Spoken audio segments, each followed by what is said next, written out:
Telangana assembly సమావేశాలు hot గా కొనసాగుతున్నాయి. ఉదయం సభ ప్రారంభం కాగానే ప్రశ్నోత్తరాలు కొనసాగుతుంటే బీఆర్ఎస్ సభ్యులు నిరసన చేశారు.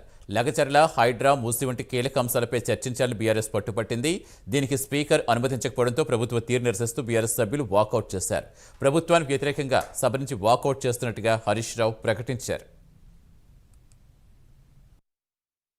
గౌరవ కేసీఆర్ గారి ఆదేశాల మేరకు పల్లె ప్రగతి కింద ప్రతి నెల 275 కోట్ల రూపాయలు మేము గ్రామ పంచాయతీలకు ఇచ్చాం.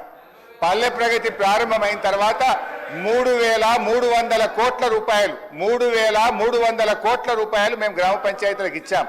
ఒకవేళ మీరు ఆ పద్ధతిని కొనసాగించుంటే నెల 275 కోట్లు ఇచ్చుంటే ఇవాళ ఈ బకాయిలు ఉండేటియే కాదు అనేటువంటి విషయాన్ని మనం చేస్తా ఉన్నా.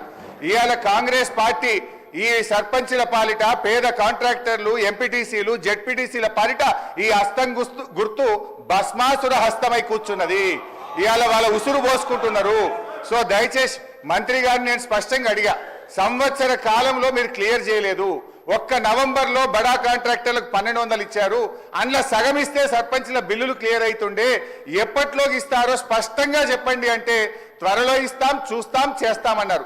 ఏడాది అయినాక కూడా చూస్తాం, చేస్తామనేటువంటి మరి బాధ్యతారహితమైన సమాధానం మంత్రి గారి నుంచి వచ్చినందుకు ఈ సభ నుంచి మా తీవ్ర నిరసన తెలియజేస్తూ వాకౌట్ చేస్తున్నాం.